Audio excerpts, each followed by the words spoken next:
한번 옆 사람하고 같이 함께 인사하도록 하겠습니다. 하나님을 뜨겁게 사랑합시다. 하나님을 뜨겁게 사랑합시다. 2024년 표어는 하나님께 가까이함이 내게 복이다라는 표어를 가지고 같이 함께 2024년을 시작했습니다. 그러면서 하나님을 가까이하는 그 방법을 우리가 알아야 되는데, 그 첫 번째는 하나님을 두려워하라라고 말씀을 드렸습니다. 두 번째로는 하나님을 가까이하는 방법이 성령을 사모하라라고 말씀을 드렸습니다. 성령을 사모할 때 그 성령님은 우리의 인생을, 우리의 마음과 생각을 하나님께로 인도하시는 진리의 성령이심을 믿으시길 바랍니다. 오늘 세 번째, 하나님을 가까이하는 방법. 세 번째는 무엇이냐? 바로 하나님을 사랑하라입니다. 사랑이라는 단어를 들으면 참 사람은 기분이 좋아집니다. 누가 나를 사랑한대 그러면 그 말 자체가 참 나를 기쁘게 합니다. 근데 누가 나를 미워한대, 나를 시기한대 그러면 내 마음은 괴롭습니다. 사랑이라는 주제가 우리의 삶에서 사라지게 된다고 하면 과연 어떠한 삶이, 어떠한 세상이 이루어지겠습니까? 저는 이 사랑이라는 단어가 사라지는 순간 참 암울하겠다라는 그런 생각이 듭니다. 저희 가정에 보면 저희 아내를 사랑해야 되고 또한 4명의 딸을 사랑해야 돼요. 가보면 너무 이쁜 거예요. 아내를 볼 때마다 또한 자녀들을 볼 때마다 너무나 이쁜 거예요. 그래서 우리 넷째는 그냥 이뻐요. 네. 왜 이렇게 밥을 잘 먹는지, 또 먹는 대로 왜 이렇게 많이 싸는지, 많이 싸도 너무 이뻐요. 그것이 무엇이냐? 아버지의 사랑이 아닐까 생각합니다. 그런데 사랑이 없어요. 집에 가도 아내가 보기 싫고, 집에 가도 자녀들이 보기 싫으면 과연 그 가정에 들어가는 그 모습은, 그 마음은 과연 어떨까요? 참 힘듦과 어려움이 있지만 가정을 사랑하는 그 마음이 나를 기쁘게 하고 힘을 내게 하는 원동력인 것 같습니다. 그래서 사랑이라는 주제는 우리의 일상에서 빼놓을 수가 없는 주제입니다. 그래서 가수들은 작곡을 할 때 대부분 이 사랑이라는 주제를 가지고 많이 작곡을 합니다. 이 소시적에 우리 좀 많이 노르셨을 때 노래방 많이 가셨잖아요? 그렇죠? 지금은 안 가시지만 노래방에 가면 정말로 대부분의 많은 주제가 사랑이라는 주제. 그 사랑이라는 주제를 딱 빼면 아마 노래방에 있는 곡들 거의 대부분 다 빠질 겁니다. 영화도 그렇죠. 드라마도 그렇죠. 이 사랑이라는 그 매개체가 없으면 재미가 없어요. 저 남자 주인공과 여자 주인공이 사랑에 빠질까? 과연 어떠한 어려움 때문에 그 사랑을 이루지 못할까? 그 긴장감으로 드라마 보실 때가 많이 있죠. 이처럼 사랑은 우리가 살아가는 데 있어서 매우 중요한 부분을 차지하고 있습니다. 사랑이 우리에게 주는 영향력도 매우 큽니다. 나는 지금 어디에 나의 사랑을 지금 쏟고 있느냐, 나의 사랑을 어디에 주느냐에 따라서 나의 삶의 모습이 달라집니다. 요즘 중고등학생들, 초등학생들의 사랑은 지금 다 어디에 가 있습니까? 연예인들에 가 있어요. 자기 좋아하는 남자 그룹, 여자 그룹 아이들 보면 다 사랑이 거기에 빠져 있어요. 그래서 예배 시간 안 나오는 아이들 보면 다 지금 뮤직뱅크를 본다, 음악 프로를 본다. 그리고 핸드폰 보면 그런 연예인들 보느라 정신이 없습니다. 왜 그렇습니까? 그들에게 사랑이 빠져나갔기 때문에. 그들에게 마음이 빼앗기니까 그곳에만 온전히 쏟을 수밖에 없습니다. 사랑의 힘은 위대합니다. 불행을 행복으로 바꾸는 게 사랑이고요. 슬픔을 기쁨으로 바꾸는 것이 사랑이고, 불가능을 가능하도록 힘을 주는 것이 바로 사랑입니다. 그 사랑이 우리에게 희망이 되는 것이고 능력이 되는 것입니다. 황지우 시인의 그 시를 하나 소개시켜 드리도록 하겠습니다. 너를 기다리는 동안이라는 시입니다. 네가 오기로 한 그 자리에 내가 미리 가 너를 기다리는 동안 다가오는 모든 발자국은 내 가슴에 쿵쿵거린다. 바스락거리는 나뭇잎 하나도 다 내게 온다. 기다려본 적이 없는 사람은 기다려본 적이 있는 사람은 안다. 세상에서 기다리는 일처럼 가슴 애리는 일이 있을까? 네가 오기로 한 그 자리, 내가 미리 와 있는 이곳에서 문을 열고 들어오는 모든 사람이 너였다가 너일 것이었다가 다시 문이 닫힌다. 사랑하는 이여, 오지 않는 너를 기다리며 마침내 나는 너에게로 간다. 아주 먼 데서 나는 너에게 가고 아주 오랜 세월을 다하여 너는 지금도 오고 있다. 아주 먼 데서 지금 천천히 오고 있는 너를 기다리는 동안 나도 가고 있다. 남들이 밀고 들어오는 문을 통해 내 가슴에 쿵쿵거리는 모든 발자국 따라 너를 기다리는 동안 나는 너에게 가고 있다. 제가 잘 읽지 못해서 감흥이 안 오죠. 죄송합니다. 더 시답게 읽었어야 됐는데 제가 시인이 아니라. 참 이 황지우 시인의 너를 기다리는 동안이라는 이 시를 보면서 참 사랑의 힘이 얼마나 큰지를 다시 한번 돌아보게 됩니다. 사랑은 미리 와서 기다리게 하는 능력이 있습니다. 할렐루야? 무슨 능력이 있다고요? 미리 와서 기다리는 능력이 있습니다. 아직 사랑하는 이가 오지 않았는데 지금 만남의 그 장소에 먼저 와서 기다리고 있는 이 시인의 모습. 사랑은 오지 않아도 나의 심장을 두근거리게 하는 능력이 있습니다. 아직 사랑하는 대상이 오지 않았습니다. 그런데 문 여는 소리, 발자국 소리가 들립니다. 내 심장이 쿵쾅쿵쾅. 내 사랑하는 사람을 만나야 된다. 그 사랑하는 사람이 왔는가? 하지만 뭐 다른 사람이요. 밖에서 나뭇잎이 부사락거리는 것도 내 심장을 요동치게. 사랑은 오랜 세월을 기다리게 하는 능력이 있습니다. 사랑하니까 아직 오지 않아도 시간이 지났어도 기다리게 할 수 있습니다. 사랑만이 줄 수 있는 바로 능력입니다.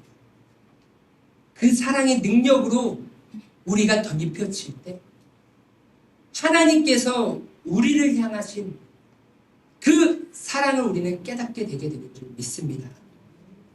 오늘 본문에서 모세는 이스라엘 백성들에게 요구하신 한 가지가 있습니다. 그것은 무엇이냐? 바로 하나님을 사랑하라. 이스라엘 백성들이 애굽을 떠나서 가나안 땅에 가서 해야 할 일은 다른 것이 아니에요. 하나님을 뜨겁게 사랑하는 것. 하나님은 이렇게 얘기합니다. 너희가 나를 사랑하면 내가 너에게 다 베풀어 주겠다. 늦은 비와 이른 비를 때에 따라 너희에게 내려주고 땅의 소산을 다 풍성하게 함으로 너희에게 부족함이 없게 해주겠다라고 하나님께서 약속하셨습니다. 하나님께서 그들에게 주신 가장 큰 첫 계명이 무엇이냐? 나를 사랑하라. 하나님을 사랑하라. 우리는 2024년 그 어떠한 것을 하기 이전에 하나님을 향한 사랑이 회복되어야 될 줄 믿습니다. 할렐루야. 우리가 하나님을 사랑하는 것부터 회복이 되어야 하나님은 우리의 삶의 모습을 기뻐 받으시게 됩니다. 그렇다고 하면 우리는 하나님을 사랑해야 하는 이유가 무엇입니까? 하나님을 사랑해야 합니다. 네, 한번 다 같이 한번 읽겠습니다. 시작! 하나님 곁에 머물 수 있기 때문에. 하나님께서 이스라엘 백성들을 애굽에서 구원하시고 가나안 땅으로 인도하신 이유는 단 하나입니다. 하나님이 구원한 이스라엘 백성들과 함께하고 싶기 때문입니다. 날마다 하나님은 이스라엘 백성들과 머물고 싶기 때문에 이스라엘 백성들을 구원하신 목적이 있다. 하나님께서는 이스라엘 백성들에게 성막을 지으라고 말씀하셨어요. 성막을 지으라고 말씀하시면서 뭐라고 말씀하시냐? 내가 그들 중에 거할 성소를 그들이 나를 위하여 짓되라고 얘기했어요. 그러니까 하나님은 어디든지 계시는 분이시기도 하시지만 하나님은 그 지성소에 하나님이 이스라엘 백성들과 함께하고 싶은 그 마음을 담아 모세를 통하여서 성소를 지으라고 명령을 하신 것이죠. 나는 너의 하나님이 되고 너는 나의 백성이 되고자 하는 그 하나님의 마음. 그 하나님의 마음을 깨닫고 하나님을 뜨겁게 사랑함으로 하나님께서 그 베풀어 주시는 그 은혜와 복을 누리며 하나님께 감사하며 살라라고 이스라엘 백성들을 구원해 내셨습니다. 그렇게 하나님만 바라보며 하나님만 사랑하며 살아가야 하는데 사단은 끊임없이 하나님을 사랑하지 못하도록 우리의 마음을 흔들어 놓을 때가 많이 있습니다. 이스라엘 백성들이 애굽에서 구원을 받아 이제 하나님께서 광야로 인도하시죠. 근데 광야로 인도하실 때마다 이스라엘 백성들은 사단을 계속해서 이스라엘 백성들의 마음을 흔들어 놓습니다. 마실 물이 없다고 해서 하나님을 원망하고 불평하고 먹을 것이 없다고 해서 원망하고 불평하고 계속해서 하나님을 향한 사랑이 식어지게끔 그들의 마음을 환경을 통하여서 막 흔들어 놓고 있습니다. 그러니까 그들의 입술 가운데 뭐라고 얘기하고 있습니까? 나 애굽으로 돌아가고 싶다. 그래도 애굽에서는 가마 밑에서 고기도 구워 먹고 그래도 살집이 있었는데 지금 우리의 삶의 모습은요. 지금 광야에 와가지고 먹을 것도 없고 마실 물도 없고 매우 덥고 춥고 그 힘든 여정 가운데 계속해서 원망하고 불평하게끔 흔들어 놓는 모습을 볼 수가 있습니다. 그래서 하나님께서는 그들의 마음을 지키시기 위하여서 모세에게 하나님을 사랑하는 것을 잊지 못하도록 힘든가 어려운 상황 속에서도 불구하고 하나님을 사랑하는 마음만큼은 흔들리지 아니하도록 권면한 게 있어요. 무엇입니까? 내가 너에게 한 그 말의 명령을 마음에 새기고 자녀들에게 부지런히 가르치며 강론해라.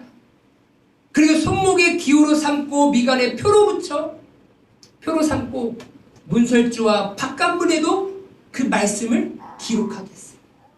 그 말씀이 무엇입니까? 너는 마음을 다하고 뜻을 다하고 힘을 다하여 내 하나님 여호와를 뭐하라고요? 사랑하라. 할렐루야. 이 하나님의 말씀을 잊지 못하도록 나의 마음에 새겨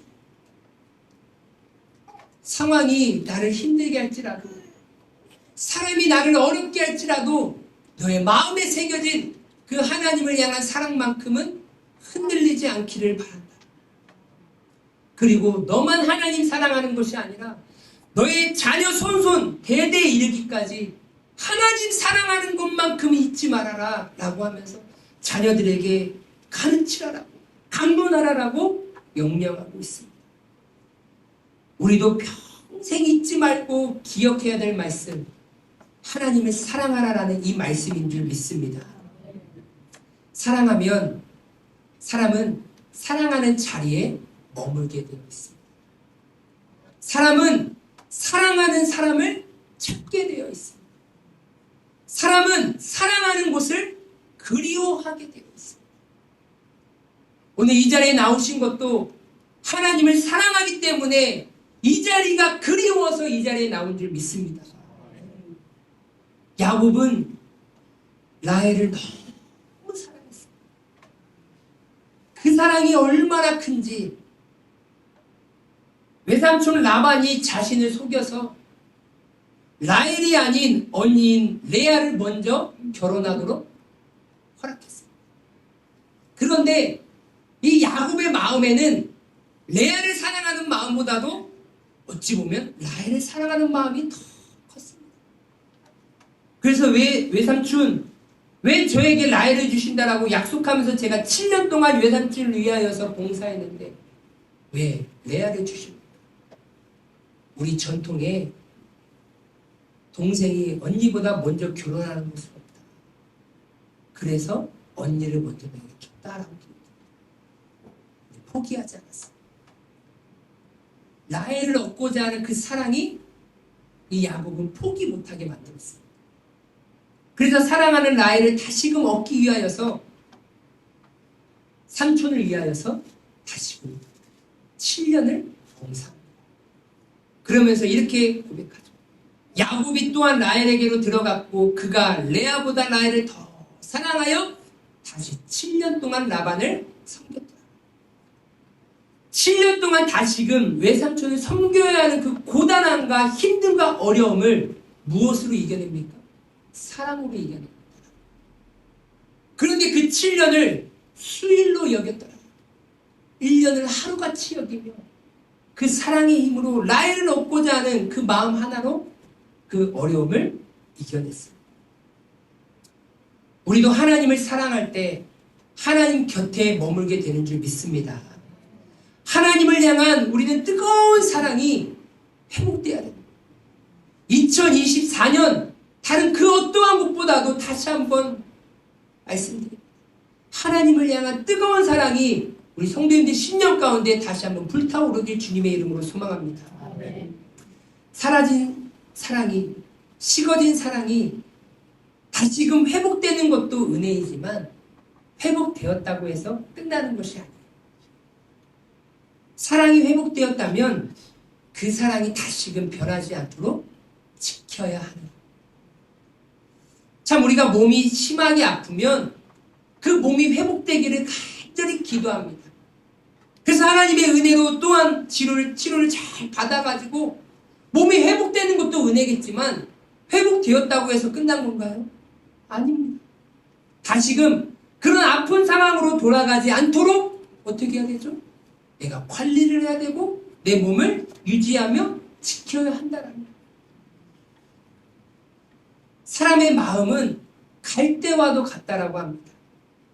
날마다 흔들리는 갈대처럼 사람의 마음은 언제든지 변할 수 있는 존재다.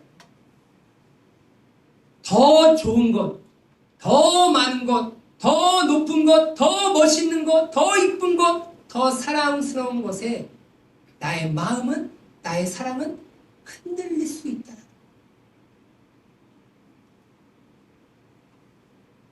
목포의 가장 큰 교회가 저기 상동의 하당 쪽에 있죠. 목포 사랑의 한 3,000명, 4,000명이 모인다라고 얘기합니다. 그러면서 제 동기 목사님과 어떤 얘기를 하면서 그 목사님이 그쪽 하당 쪽에 담임 목회를 하고 계세요. 참 힘들고 어렵게 목회를 하고 계시는데 안타까운 게 뭐냐? 요즘 학생들이나 젊은이나 청년들이 다 거의 대부분 사랑의 교회로 간다. 뭐 어디 교회를 가냐가 중요한 게 아니겠죠. 근데 대부분 그 사랑의 교회 가는 큰 이유 중에 하나가 무엇이냐? 좋은 환경들이 다 갖추어져 있다는 거예요. 이번에도 땅을 사서 건물을 멋있게 졌는데 거기에 도서관을 졌는데요. 시에서 만든 뭐 도서관에 비할 것 없이 정말 좋대요. 그러니까 많은 사람들이 내 자녀 신앙생활 시키더라도 여러 가지 혜택을 누릴 수 있는 목포 사랑의 교회를 가는 거예요. 뭐 말씀이 좋을 수도 있고 여러 가지 좋은 점이 있을 수도 있겠지만 그보다도 뭐예요? 작은 곳보다도 더 큰 곳에 가가지고 더 큰 것을 많이 누릴 수 있기 때문에 그렇다 보니까 많은 사람들이 그곳에 많이 간다라고 얘기해요.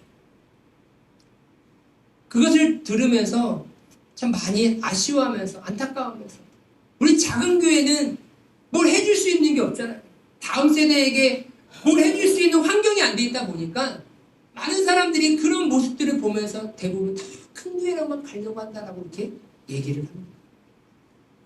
사람은요 더 크고 좋고 멋있고 예쁜 것에 마음을 흔들릴 때가 많아요. 그래서 다른 것에 흔들리지 않고 굳건하게 지켜내는 것이 정말로 힘든 일이에요. 우리 온누리 교회에서도 여러분들에게 더 좋은 환경을 제공해 드릴 수 있는 환경들이 많이 없어요. 다른 더 크고 멋있는 교회에 비하면 부족한 부분들이 많이 있습니다. 아, 이 교회 갔더니 이런 것이 있고 저 교회 갔더니 저런 환경들이 있더라. 흔들리지 않고 여러분들이 목포 온누리 교회에서 참 성도로 살아갈 수 있도록 지키는 것이 결코 쉬운 일이 아니에요. 왜요? 우리 교회 왔더니 이렇더라. 저기 교회 갔더니 저렇더라. 얼마나 많은 소리를 듣겠습니까? 그럼 사람인지 흔들릴 때가 많아요. 근데 제가 참 감사한 게 제가 첫 실행위원분들과 같이 모였을 때 이런저런 얘기를 하면서 그 실행위원분들 중에 한 권사님이 말씀하셨어요. 저는 이 목포 온누리 교회가 중요합니다라고 얘기합니다. 다른 게 중요한 게 아니라 이 목포 온누리 교회 자체가 중요합니다라고, 이 교회를 사랑하는 마음, 이 교회를 존중히 여기고 교회를 섬기고자 하는 그 마음이 너무나 아름답고 저에게 큰 도전입니다. 이처럼 세상은 어떻게 해서든지 우리의 마음을 흔들어 놓으려고 크고 좋은 것들로 우리를 많이 현혹하고 우리를 흔들어 놓습니다. 그래서 우리의 마음을 지키는 것이 매우 중요합니다. 하나님을 향한 내 사랑의 마음을 다른 것으로 변하지 않도록 부단히 지켜야 합니다. 다른 사랑의 바람이 불어와서 하나님을 향한 나의 사랑을 꺼버리고 내 심장에 다른 불을 켜놓는 순간 우리는 자연스럽게 하나님을 멀리하게 된다는 거죠. 예수님의 제자 중 가룟 유다라는 사람이 있습니다. 그 사람은 이제 예수님의 제자에서 예수님을 파는 존재로 바뀌어버렸습니다. 가룟 유다가 예수님을 애초부터 팔 목적으로 예수님의 제자가 되었습니까? 아닙니다.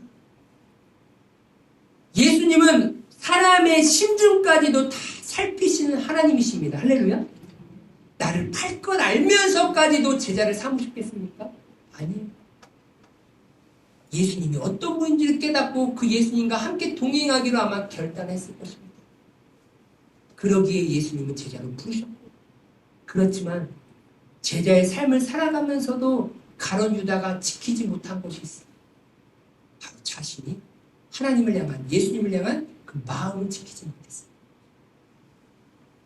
그 마음을 지키지 못하니까 그 마음 가운데 마귀가 예수를 팔 생각을 집어넣어버립니다. 요한복음 13장 2절 말씀에 이렇게 얘기합니다. 마귀가 벌써 시몬의 아들 가룟 유다의 마음에 예수를 팔려는 생각을 넣었더라. 예수님과 함께 다닌 제자예요. 예수님의 그 정말로 그 들을 수 없는 예수님의 가르침을 들은 제자입니다.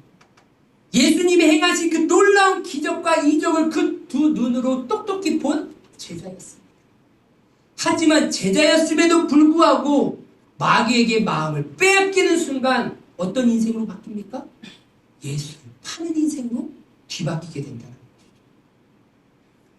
지금 내가 교회에서 어떤 직분을 가지고 있느냐보다 내가 교회에서 무슨 봉사를 하느냐보다 더 중요한 게 무엇이냐? 지금 나는 하나님을 사랑하느냐가 중요해요. 남편이 아내를 사랑하지 않는데, 아내가 남편을 사랑하지 않는데 남편이 사장이면 무슨 의미가 있겠습니까? 남편이 돈이 많고 잘생기고 멋있고 좋은 차를 타고 다니고 좋은 집에 살면 무슨 의미가 있습니까? 그 남편한테 사랑받지도 못하는 거예요. 내 직분이 나를 하나님 곁에 두지 못하게 합니다. 직분 받으신 분들 다 지금 어디 계시나요? 하나님께 직분 받으신 분들 지금 다 어디 계세요? 지금 내가 봉사하는 그 일이 나를 하나님 곁에 두게 하지 못합니다. 임원들, 봉사하셨던 분들 지금 다 어디 계세요?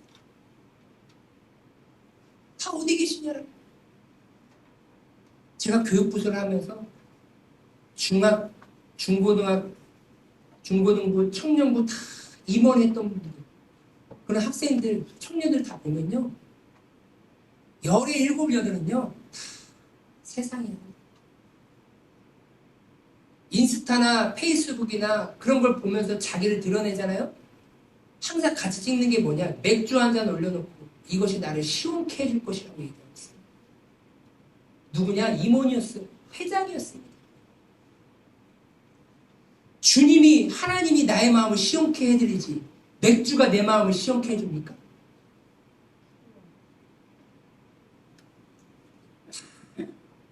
세상에 나아가서 하나님은 오문대간데 없고 자신의 쾌락과 만족을 위해 살아가는 사람들이 너무 많아요. 봉사 안 했냐고요? 피아노 반주도 했습니다. 찬양 인도도 했습니다. 교사도 했고요. 그래서 봉사 안 하신 분들 안 한 게 없었어요. 근데 지금 어디가 있냐? 나를 하나님 곁에 두는 유일한 방법은 직분이 아니라 지금 내가 하는 일이 아니라 바로 마음을 다해 뜻을 다해 힘을 다해 하나님을 사랑하는 것밖에 없는 줄 믿습니다. 김용임이라는 트로트 가수가 있죠. 그 트로트 가수의 제목이 무엇이냐면 사랑의 밧줄. 그 가사를 보면요. 사랑의 밧줄로 꽁꽁 묶어라. 내 사랑이 떠날 수 없게.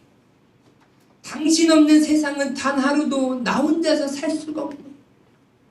바보같이 떠난다니 바보같이 떠난다니 나는 어떻게 하라고 밧줄로 꽁꽁 단단히 묶어라. 내 사랑이 떠날 수 없게.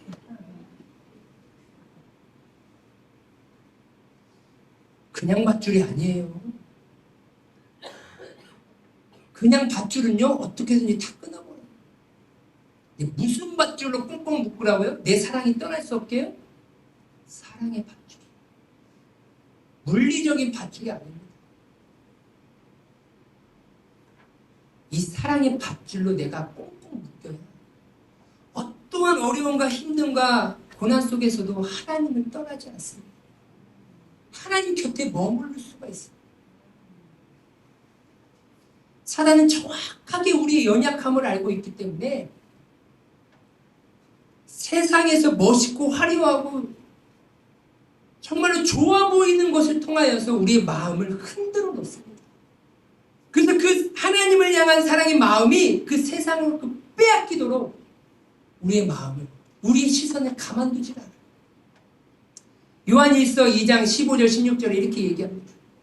이 세상이나 세상에 있는 것들을 사랑하지 마라. 누구든지 세상을 사랑하면 아버지의 사랑이 그 안에 있지 아니하니 이는 세상에 있는 모든 것이 육신의 정욕과 안목의 정욕과 이생의 차량입니다. 아버지께부터 온 것이 아니요 세상으로부터 온 것이라 라고 이렇게 얘기했어요. 왜 사람들이 하나님을 떠나 살아가고 있습니까? 하나님을 사랑하는 것이 아니라 세상과 세상에 있는 것들을 사랑하고 있기 때문이에요. 세상에 있는 건 무엇입니까? 육신의 쾌락, 안목의 정욕, 이생의 자랑. 이것은 하나님께로부터 나온 게 아니에요. 세상에도요, 하나님께로부터 나온 것이 있고 하나님께로부터 나오지 않은 것이 있어요. 그러니까 우리가 세상에 살아가면서 하나님이 주신 영적인 지혜로 잘 분별하며 선택하며 살아가셔야 될 줄 믿습니다. 하나님이 우리에게 주시지 않은 것을 선택하고 살아가면 우리 인생은 멸망으로 갈 수밖에 없어요. 그러한 것들이 부지기수합니다. 너무나 많아요. 그 유혹에 다 넘어가 세상과 세상에 있는 것들을 다 끊어내지 못하고 결국 세상에서 마귀의 종로를 타며 세상 즐거움에 빠져 하나님을 잊고 살아가게 됩니다. 세상을 사랑하지 아니하고 하나님을 사랑하는 자가 고백하는 그 고백은 무엇입니까? 주 예수보다도 귀한 것은 없네요. 이 세상 부귀, 명예, 행복과도 바꿀 수가 없네요. 세상 즐거움 다 버리고 세상 자랑 다 버려. 예수보다도 귀한 것은 없다. 예수밖에는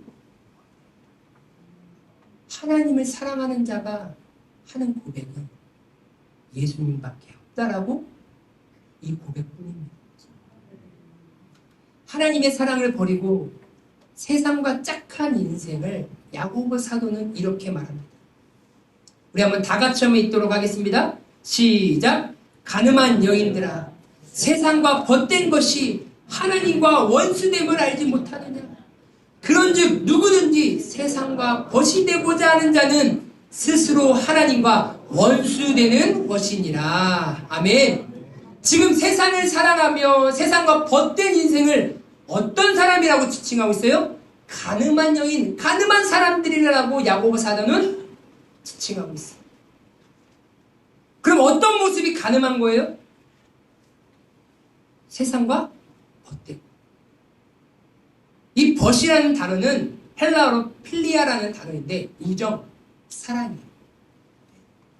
그러니까 세상을 사랑합니다. 세상에 빠져 살아가는 그 인생을 가늠했다라고 야고보 사도는 표현하고 있습니다.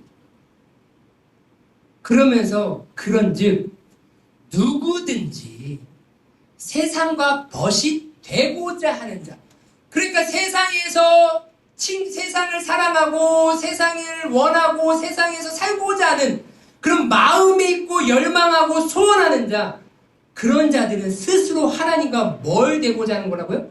원수 되고자 한다.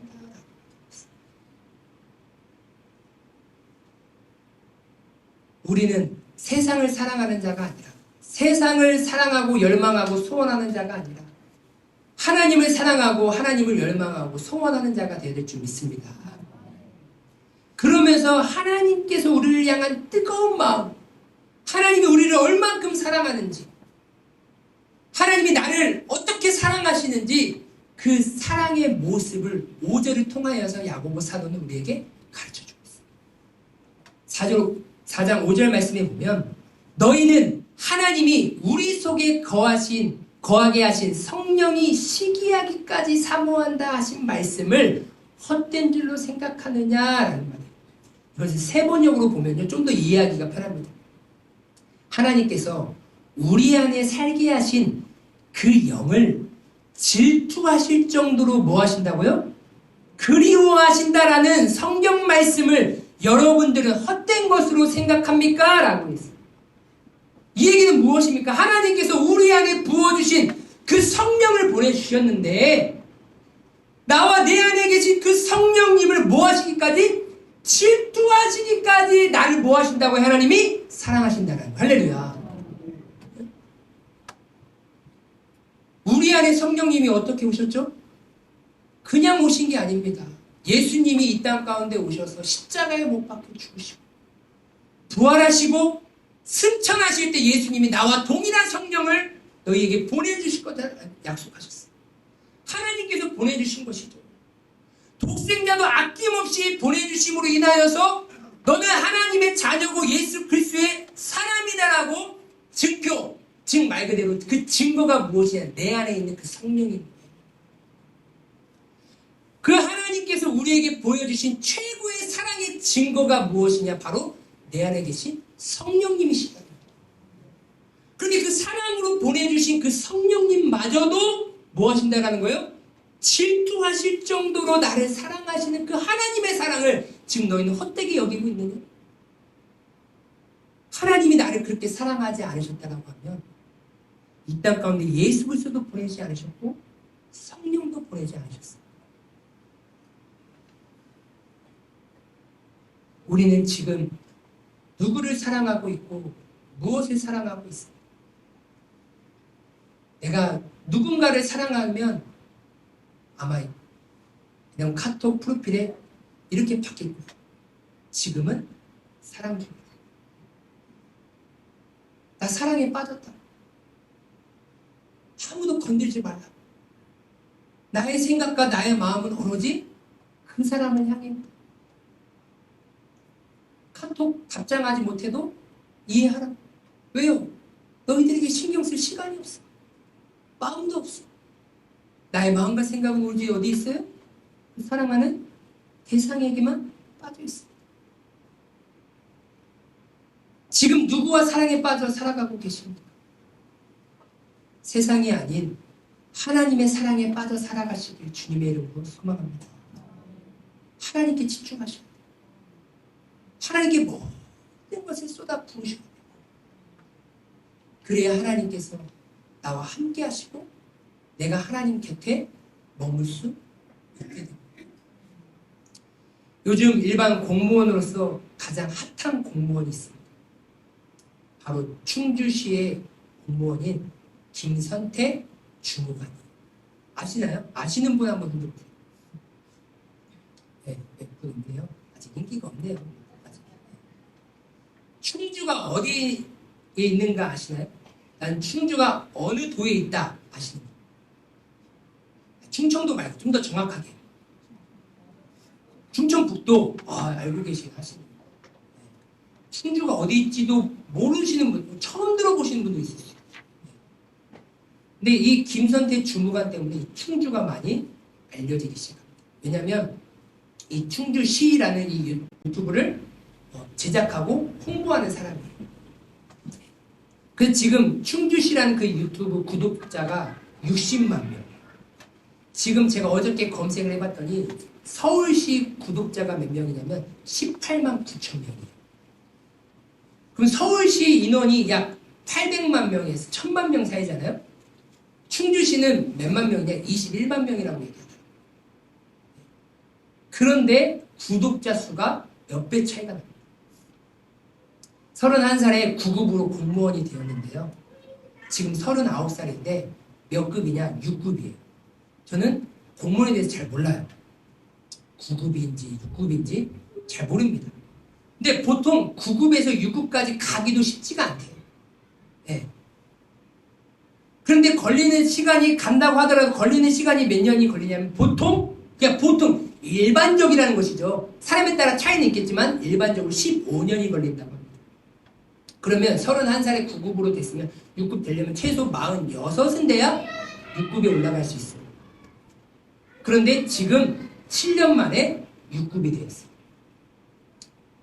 이제 워낙 인기가 많다 보니까 여러 유튜브나 프로그램에 방송 섭외도 많이 들어오고, 또한 정부 기관이나 다른 공기업이나 아니면 사기업에서 스카우트 제의가 몇 번 들어왔다고 합니다. 우리랑 같이 한번 일해보자. 왜? 정말로 충주시라는 그것도 잘 모르고 그리 유명하지 않은 그 도시에 홍보하면서 많은 사람들이 그 충주시를 알게 하는 그 영향력을 실력이 있다 보니까 정부 기관에서도 스카우트 하려고 해요. 공기업이나 사기업에서도 스카우트 하려고 했어요. 그러면서 이제 프로그램에 어느 한 프로그램에 나갔습니다. 지방 프로그램인데 청년 지켜 지방 방위대라는 프로그램이에요. 왜? 하도 청년들이 지방에 남아있지 않으려고 하고 다 서울로 수도권으로 가려고 하니까.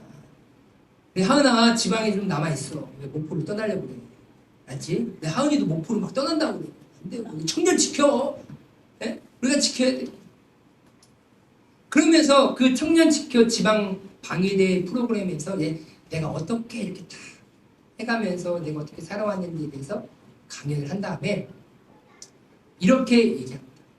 이 충주시 유튜브가 어떻게 성공할 수 있었는지에 대해서 마지막 결론을 내려요. 그 결론이 무엇이냐? 이거예요. 충주시 유튜브 성공 비결, 저기 가운데 보여요? 네, 김선태가 잘함. 이거예요. 뭐라고요? 충주시 유튜브 성공 비결은 뭐예요? 자기가 잘했다는 거예요. 자기가 잘 찍고 편집 잘 해가지고 그래가지고 이렇게 구독자가 많이 늘어났지 다른 비결이 뭐가 있냐라는 거예요. 네. 그러면서 여기서 이렇게 끝난 게 아니라 다시 얘기했어요. 무엇이냐? 보이세요? 확대 보여주세요. 충주시 유튜브 성공 비결 김선태가 잘한 게 아니에요. 그 김선태가 어떤 김선태예요? 고향을 사랑하는 김선태가 잘한 거예요. 그냥 김선태가 잘한 게 아니라 고향을 사랑하는 김선태가 잘해서 서울시보다 더 유명한 충주시로 만들었다니까요. 수많은 스카우트 제의가 있음에도 불구하고 충주시를 떠나지 아니하고 지금 충주시 유튜브 홍보 매도로 남아있는 이유가 무엇입니까? 라고 이렇게 질문했을 때 뭐라고 얘기하냐? 충주시는 내가 태어나고 자란 충주시입니다. 저는 이 충주를 사랑합니다. 충주에 대한 사랑이 다른 그 어떠한 것에도 흔들리지 아니하도록 그를 충주시 공무원으로 붙들 수 있도록 묶어놓은 게 무엇이냐? 충주를 향한 사랑입니다. 하은아, 목포를 사랑하길 바란다.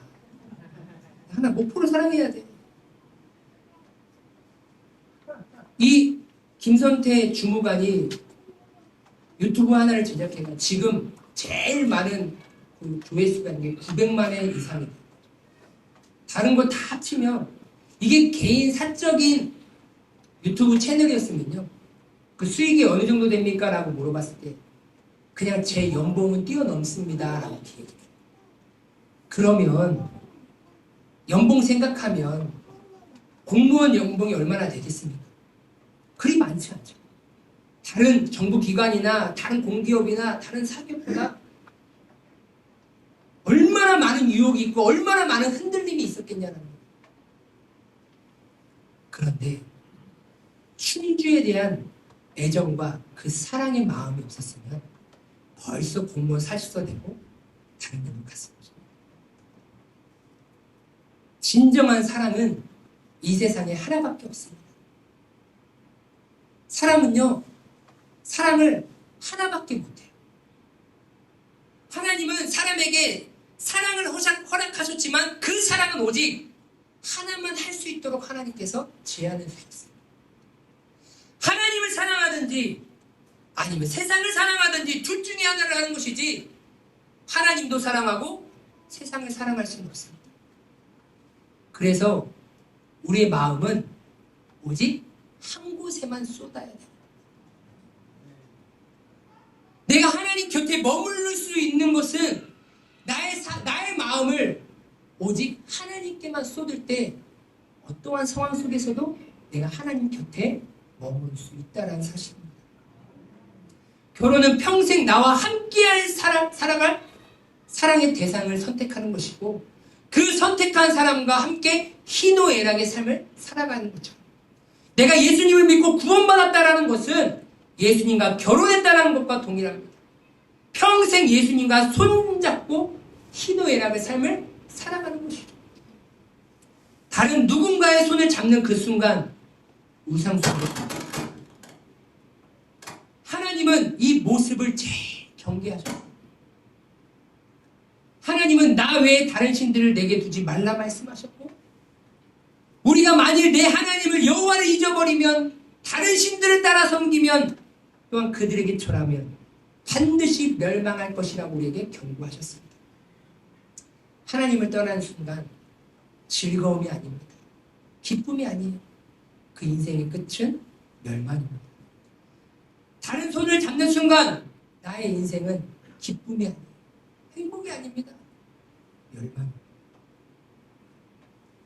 하나님께서 우리에게 주시고자 하시는 단 하나의 말. 너는 마음을 다하고 뜻을 다하고 힘을 다하여 내 하나님 여호와를 사랑하라. 이 사랑하는 마음 날마다 유지하시면서 그 사랑하는 마음을 품고 하나님이 기뻐 받으시는 거룩한 삶을 살아가시는 이 귀한 성도님 되시기 주님의 이름으로 소망합니다.